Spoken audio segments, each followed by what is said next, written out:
Ever heard of a guy named Epaphroditus? Maybe, maybe not, but you need to know him. He's a great guy. For the next couple of days in our devotional, I want us to take a look at this guy named Epaphroditus, who really has a servant's heart. There's way much to tell in one devotion, so I'm going to break his story up into pieces as we continue our walk through the book of Philippians. Today, I just want to introduce Epaphroditus to you.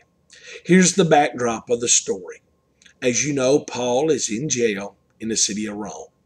The Philippian church that he had started has a real desire to help their founding pastor while he's in prison.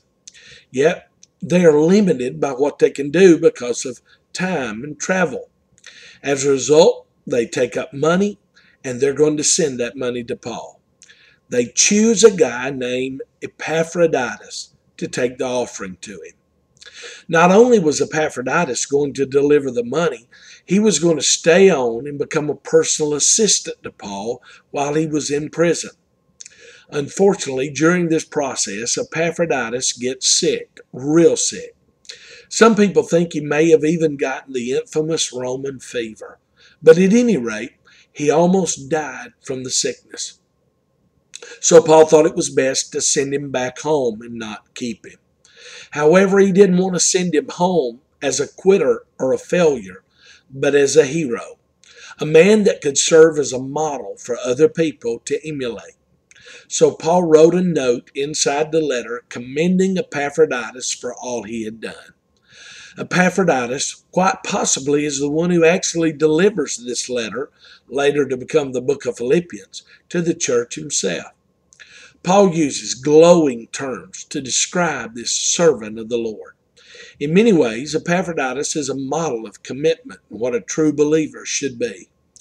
Here's what Paul wrote in Philippians chapter 2, beginning in verse 24. Meanwhile, I thought I should send Epaphroditus back to you. He's a true brother, co-worker, and fellow soldier. And he was your messenger to me to help me in my need. I am sending him because he has been longing to see you. And he was very distressed when you heard he was ill. And he certainly was ill. In fact, he almost died. But God had mercy on him, and also on me, for I would not have one sorrow after another. So I am all the more anxious to send him back to you, for I know you will be glad to see him, and then I will not be so worried about you. Welcome him with Christian love and with great joy, and give him the honor that people like him deserve, for he risked his life for the work of the Christ. And he was at the point of death while doing for me what you couldn't do from far away. Well, like I said, there are way too many spiritual nuggets in this story for a single devotion. But we're going to take a look at the characteristics of this gentleman in the days ahead. However, today I want us simply to take note of the following. Here is a man in Epaphroditus who cared. He cared about his spiritual leader, Paul. He cared about the gospel of Christ being spread to the Roman world. He cared about the physical welfare of his mentor. He was brave. He was willing to risk his life.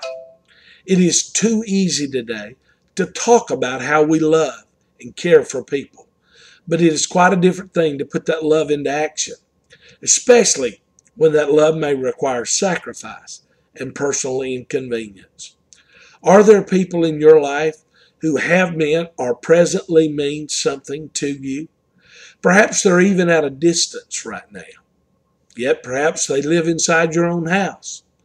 Is there a way to express your love and care for them in a tangible way right now? Let's all ask ourselves today if our love and care for others is more talk than action. Take steps today to flesh out your love to those in your world in tangible and visible ways. Here's a great thought to carry with you today. Care enough to get involved. Care enough to get involved. Here's a great prayer to pray as we finish our quiet time. Say, God, Help me to not only love others from a distance, but to get up close and personal and care for people with a genuine heart. God bless you.